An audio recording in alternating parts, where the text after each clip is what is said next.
everyone. Today I am going to demonstrate the ham and cheese mini quiche. Now quiche is an egg recipe that comes from France, and it's really delicious. Usually it is made in a pie crust, so it's kind of like really fluffy scrambled eggs with a lot of toppings inside, and then you bake it in a pie crust. Well, that recipe takes like 45 minutes just to bake.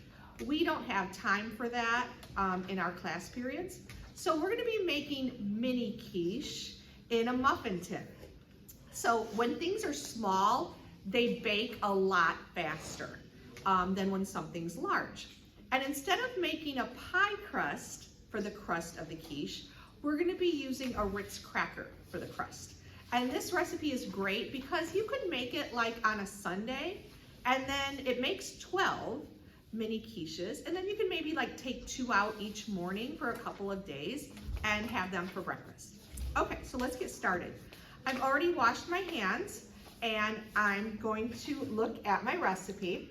And step 1 says preheat the oven to 400 degrees. So I already went to my oven and I turned it on to 400 on bake, so it can already be getting warm inside, so that when I put the mini quiche in there, it'll be ready to bake. Okay, step 2, spray a muffin tin with cooking spray. Okay, so here I have my muffin tin, and I'm gonna do a light layer of cooking spray in each of the muffin cups. This is so that the mini quiche don't stick to the pan. Okay, so I'm gonna give it a shake. I'm gonna hold it about 1 can away from the muffin tin, and just make sure I move it around and do a light layer in each cup. That's good. Okay, now I am on step 3. Place a round cracker in the muffin cups, then add the ham and cheese. Okay, so I'm gonna be using the generic Ritz crackers, and we're gonna be putting 1 in each of the muffin cups. And this just makes a perfect little crust. I came up with this recipe because a recipe that I had been making for a while was mini cheesecakes. And with the mini cheesecake recipe, you put a vanilla wafer in the bottom of each one. It makes a nice crust. So I thought when I was developing this recipe that a Ritz cracker might make a good crust for a mini quiche, and it totally does. Okay, next is, it says then add the ham and cheese. So I look up at my recipe, and for cheese, I need 2 cups of cheese, and for ham, I need a 1/2 cup of ham chopped. Okay, so first thing I'm gonna do is go ahead and chop my ham. So I'm gonna be using just this lunch meat package for my ham, but you could use any kind of ham lunch meat, or if you have leftover ham from dinner, you can just chop that up, and then we'll put that into the muffin cups. Now it says a 1/2 cup, but I'm just gonna be using this whole small package because this is one of those measurements that doesn't have to be perfect. This will be about a 1/2 cup, and that's close enough. Okay, so what I'm gonna do is put a little bit of ham now in the bottom of each muffin cup. And you want to experiment when you make this. You can use whatever fillings you would like in your quiche. So some other really popular toppings or fillings would be cooked bacon or chorizo, different kinds of cheeses, veggies like onion, green pepper, pretty much anything that you can put in an omelet is good in quiche. I really like Swiss cheese, and spinach is good, but for most people, I chose for school ham and cheese because most people like that. Okay, so I kind of divided up the ham and added a little bit to each muffin cup. And now I'm gonna go ahead and measure the cheese. Now I need 2 cups of cheese. And like I said, you could use any kinds of cheese you'd like. Swiss is really good, cheddar's good. Any cheese that you like to put in an omelet or with your eggs goes good in quiche. Now we need 2 cups. So what I'm gonna do is I'm gonna use my 1 cup and I'm gonna fill it and kind of pack it in there loosely to fill it up. And just fill it up to the top. Now there's 1 cup. Now I'm gonna use this 1 cup to fill 6. And then I'll measure another 1 cup and fill another 6. Okay. So we're gonna go ahead and fill this up. So this is just for 6.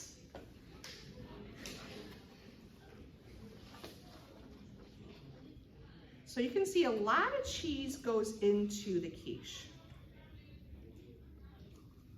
You can see it really kind of almost fills each one up to the top, a little lower, maybe 3/4 full. So you're gonna use 1 cup for 6, and then we'll get another 1 cup for the other 6. I just like to measure 1 cup at a time so that way I get it kind of even. So there's another 1 cup of cheese. And we'll put that in.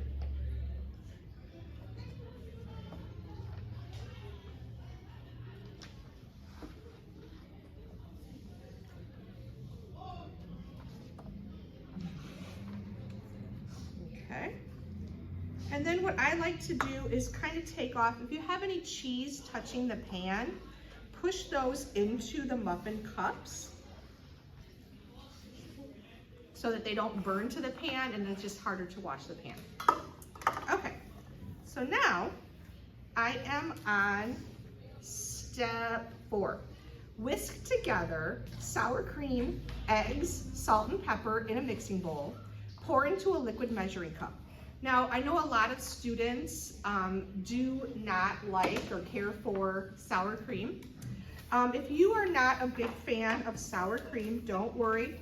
You're not going to taste it. It just gives the eggs a creamy texture, but you really aren't going to taste the sour cream. Okay, so I look to the top and I need 4 eggs. Okay. And remember, when you crack eggs, you want to do that on a flat surface. You'll have less chance of getting shell into your recipe. So we're gonna hold it like we are gonna throw a fastball with our fingers over the top. Tap, tap, tap on the counter, and then pull it apart to add your egg. Here's 1. Fingers over the top. There's 2.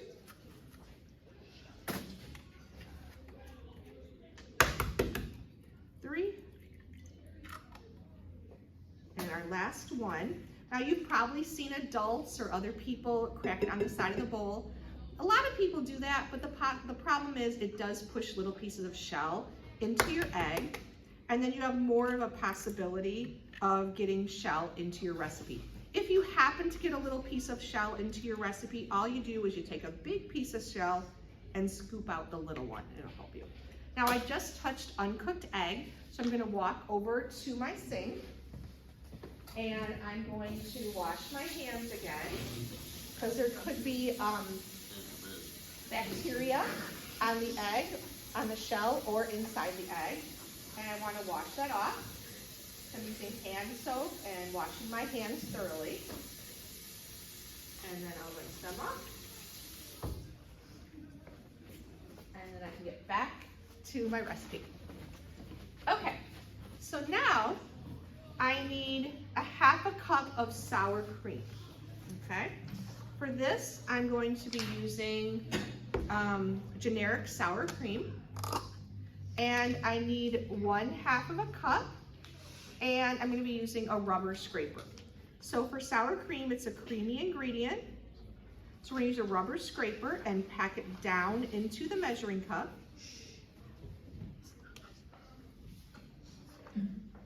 Fill it so it's overflowing, and then level across. Okay, and then I'm using my rubber scraper to get that all out and put it into my recipe.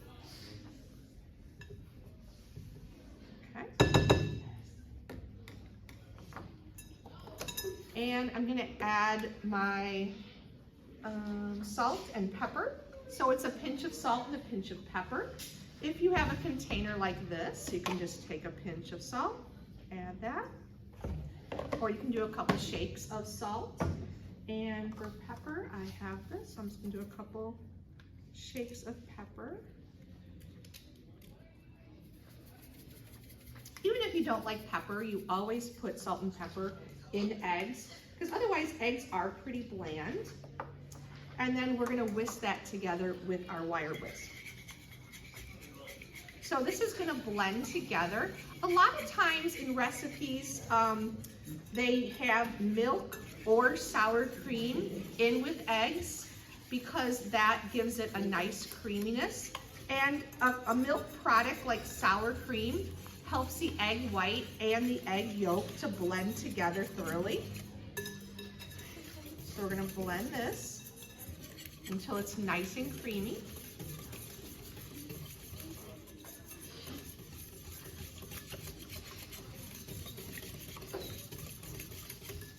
Okay, that looks good. And then we're on step 5, then step 4. Pour the liquid measuring cup, pour into a liquid measuring cup. So the reason we're doing this is we're gonna pour a little bit of this mixture into each cup. Now I could use a large spoon and add some to each one, but I've made this quite a few times and I found the easiest way to do it is to pour it into a liquid measuring cup.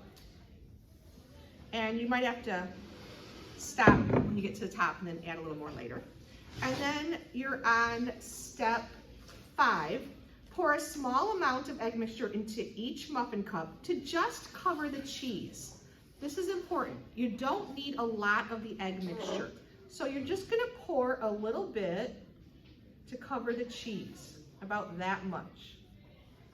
And you can always add more later if you see that you have extra. And I probably will have a little extra and then I can add a little more to the ones that need more.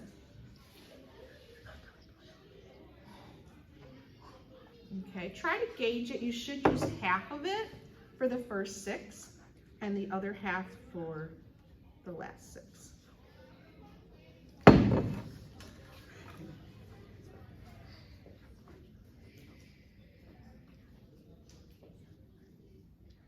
Okay. You can see I did pretty good. I'm making them even. Okay, there we go. Okay, so now I am on step 6, sprinkle on the parsley flakes. So the parsley flakes, sometimes they have like a sprinkle lid. The sprinkle lid doesn't really work very well because they're kind of a herb that's kind of larger. So I found the best way to do it is put about a tablespoon in your hand at a time and then just sprinkle some on the top. Like that.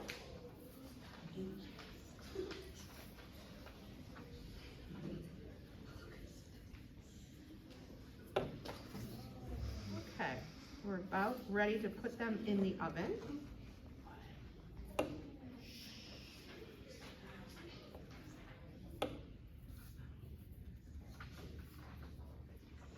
Okay, so now I'm on step 7, bake for 13 minutes. Okay, so I'm going to bring this over to my oven. I'm going to put on my oven mitt. Okay, you can see I have it set for 400 degrees. I'm going to open the door all the way. I'm going to use my oven mitt to put it on the top shelf. Remember, don't touch anything inside the oven or inside the door without an oven mitt on or a hot pad. We're gonna close the door. And then I'm gonna set the timer for 13 minutes. So what I push is timer set up to 13.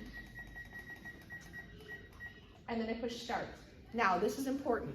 After you start the timer, it's really critical that you make sure the bake light is still on. I've had a lot of students in the past accidentally turn off their oven when they're setting the timer. So if you see that you've accidentally turned off your oven because the bake light is not on anymore, come and let me know and I can help you get your oven started again. Then at 13 minutes, I'm gonna take a peek. They should look firm, but like still moist, not like burnt on top. And they might be a tad bit jiggly, but not too much. And they should be done at 13 minutes. Then what I'm gonna do is use my oven mitts, take them out, put them on top of the stove. And then I'll use a leveler or a butter knife to kind of go around the edge and pop them out and put them on the plates. I hope this is a recipe that you enjoy and you try it at home and it is very successful for you. Thanks for watching.